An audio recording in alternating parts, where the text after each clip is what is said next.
Hello everyone, welcome back to my channel. ఈరోజు మన ఛానల్లో ఒక మంచి రెసిపీతో మీ ముందుకు వచ్చేసానండి. దాని పేరు ఏంటంటే దహీ వడ. టేస్ట్ అయితే సూపర్ ఉంటుందండి. నోట్లో పెడితే వెన్నలా కరిగిపోతుంది.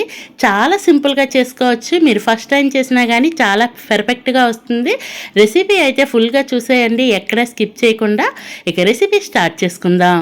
దీనికోసం అయితే ముందుగా నేను 1 కప్పు వరకు మినపప్పునైతే 4 గంటల సేపు నానబెట్టుకున్నాను.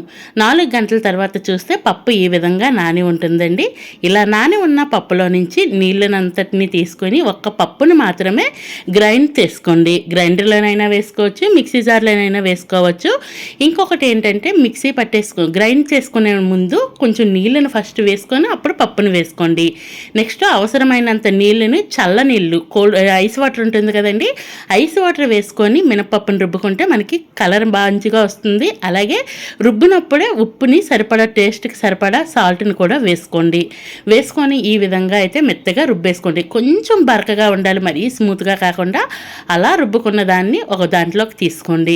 ఈలోపే నేను డీప్ ఫ్రైకి ఆయిల్ పెట్టేసుకున్నాను. ఆయిల్ పెట్టుకొని వేడి ఆయిల్లో నేను చేతితో చూపిస్తున్నాను చూడండి. ఈ విధంగా చెయ్యిని అయితే ఫస్ట్ నీళ్ళలో ముంచుకొని పిండిని తీసుకొని ఈ విధంగా ఫస్ట్ బాలులా చేసుకొని చేతి మధ్యలో అయితే హోల్ పెట్టుకోవాలి. ఒకవేళ ఇలా రాకపోతే కనుక ఇంకొకటి ఏంటంటే ఆయిల్ ప్యాకెట్స్ పైన కానీ లేదన్నా పాలిథిన్ కవర్ పైన అయినా కానీ ఇదే విధంగా వడల మాదిరిగా చేసుకోవాలి. ఇలా చేతితో చేయడం వచ్చిన వాళ్ళైతే ఈ విధంగా చేసుకోండి. వీటిని మొత్తం కళాయిలో ఎన్ని సరిపోతాయో అన్నింటినీ వేసుకోండి. ఆయిల్ అయితే మీడియం టు హై ఫ్లేమ్ పెట్టుకొని మంచి కలర్ వచ్చేంత వరకు వీటిని 1 సైడ్ ఫ్రై అయినాక అప్పుడు రెండో వైపు టర్న్ చేసుకోవాలి. చూస్తున్నారు కదా, ఇలా రెండో వైపు కూడా టర్న్ చేసుకొని రెండో వైపు కూడా మంచి కలర్ వచ్చేంత వరకు అటు ఇటు తిప్పుతూ వీటిని మంచిగా ఫ్రై చేసుకోవాలి.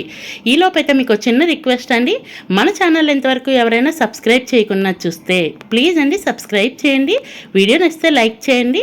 ఖచ్చితంగా మీ ఫ్రెండ్స్ అండ్ ఫ్యామిలీ మెంబర్స్కి షేర్ చేయండి. వడలు చేసినప్పుడు ఇలాంటి పొళ్ళు ఏమైనా పట్టుకుంటే కనుక చాలా ఈజీగా వచ్చేస్తాయండి. ఈ విధంగా మధ్యలో హోల్ ఉంది కదా, ఈ హోల్లోకి అయితే కనుక ఆ పుల్లను దూర్చేసి చాలా ఈజీగా తీసుకోవచ్చు. అలాగే ఆయిల్ అనేది అస్సలు రాకుండా, అస్సలు పట్టకుండా భలే వస్తాయి.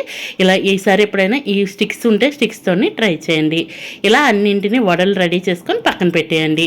నెక్స్ట్ అయితే కనుక మజ్జిగ పులుసు అనేది ఫస్ట్ రెడీ చేసుకుందాం. దహీ వడకి దహీ అనేది ఒక బౌల్లోకి తీసుకొని ఏదైనా ఒక లోటాలోకి తీసుకొని బాగా లమ్స్ ఏమీ లేకుండా చిలికించుకోండి. ఇలా మొత్తం కవ్వంతో కానీ విస్కర్తో కానీ చిలుక్కున్న తర్వాత ఇందులో సరిపడినన్ని నీళ్ళు వేసుకొని మరొకసారి బాగా చిలికేసుకోండి. దీనిని ఏదైనా ఒక వెడల్పుగా ఉన్న బౌల్లో వేసుకొని వాటర్ని వేసుకోండి. మనకి ఎలా కావాలి అంటే నేను వీడియోలో చూపిస్తూ ఉంటాను చూడండి. మరీ పల్చగా ఉండకూడదు మజ్జిగ, మరీ ఎలా అంటే ముద్దగా ఉండకూడదు. ఇలా నేను చూపిస్తూ ఉన్నాను. మరి కాస్త వాటర్ అయితే వేసుకోవచ్చు. ఎందుకు అంటే మనకి వడకి బాగా పీల్చుకోవాలి అంటే ఈ మాదిరిగా ఉండాలి. మరీ పల్చగా ఉండకూడదు, అలానే మరీ లంప్స్ లాగా ముద్దలాగా ఉండకూడదు. ఇలా కలుపుకున్న తర్వాత దీంట్లో ఈ మజ్జిగకి సరిపడా ఉప్పును వేసుకోండి. ఆల్రెడీ వడలకి సరిపడా ఉప్పు వేసుకున్నాం కాబట్టి ఇక్కడ మజ్జిగకి సరిపడా ఉప్పును వేసుకొని ఒకసారి బాగా కలిపేసుకొని పక్కన పెట్టండి. దీనికి తాలింపు అనేది వేసుకుందాం. దానికోసం అయితే కనుక ఒక తాలింపు గిన్నె పెట్టుకొని దాంట్లోని 1 స్పూన్ వరకు నూనెని వేసుకోండి. నూనె వేడైనాక 1/2 స్పూన్ చొప్పున ఆవాలు, జీలకర్రని వేసుకొని రెండింటిని దోరగా ఫ్రై చేసుకోండి. అవి ఫ్రై అవుతున్నప్పుడే 1 స్పూన్ వరకు మినపప్పును వేసుకోండి. ఈ ఫ్లేవర్ అనేది ఈ దహీ వడకి చాలా రుచిగా ఉంటుంది, అస్సలు స్కిప్ చేయొద్దు. అలాగే ఇందులోనే ఒక 3 లేదా 4 మిరపకాయలను అయితే వేసుకొని ఫ్రై చేసుకోండి. అలాగే ఇందులోనే కాస్తంత కరివేపాకును కూడా వేసేసి దాంతోపాటు ఫ్రై చేసేయండి. ఇలా ఈ ఫ్రై చేసుకున్నప్పుడు ఇంగువను వేసుకోవచ్చు. ఇంగువ ఫ్లేవర్ నచ్చినట్టయితే కనుక ఇంగువను కూడా వేసుకోవచ్చు. అలాగే 1/2 స్పూన్ చొప్పున పసుపు వేసుకొని దానిని కూడా ఈ నూనెలో కాస్త పచ్చివాసన పోయేంత వరకు ఫ్రై చేసుకోండి. ఫ్రై చేసుకొని ఈ తాలింపుని తీసుకొచ్చి మజ్జిగలో వేసేసి తాలింపు మొత్తం బాగా కలిసే విధంగా కలిపేసుకోండి. మినపప్పు ఇంకా పుట్టి మినపప్పు ఉంటుంది కదండి, తొక్కతో ఆ పప్పు వేసుకుంటే ఫ్లేవర్ ఇంకా బాగుంటుంది. ఇలా వేసుకున్నాక మొత్తం ఒకసారి బాగా కలిపేసుకోండి. కలుపుకున్న తర్వాత ముందుగానే మనం అయితే వడలు రెడీ చేసి పెట్టుకున్నాం కదండి, ఆ వడల్ని వేడిగా తీసిన వడల్ని నీళ్ళల్లో వేసుకొని దీన్ని మరీ ఎక్కువసేపు ఉంచుకోవద్దు. వెంటనే ఇలా పిండేసుకోండి. వాటర్ పడుతుంది కదా, ఆ వాటర్ని పిండేసి మజ్జిగలో వేసుకోండి.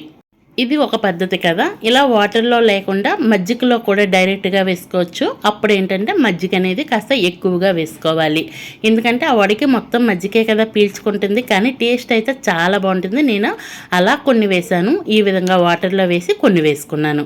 ఇలా వేసుకొని వాటర్ని మొత్తం పిండేసి అప్పుడు మజ్జిగలో వేసుకోవాలి. అప్పుడు చాలా సాఫ్ట్గా ఉంటుందండి, నోట్లో పెడితే వెన్నలా కరిగిపోతుంది. ఇలా వడలు అన్నింటినీ వేసేసి ఒక మూత పెట్టేసి ఒక పావు గంట సేపు పక్కన పెట్టేస్తే మనం వేసుకునే మజ్జిగ అంతా పీల్చుకొని వడలు బాగా ఉబ్బుతాయండి, డబల్ అవుతాయి మనం వేసుకునే వడ. చూస్తున్నారు కదా, 10 minutes తర్వాత అయితే చాలా బాగా వచ్చింది. Ready to eat. Thank you for watching. Please do subscribe.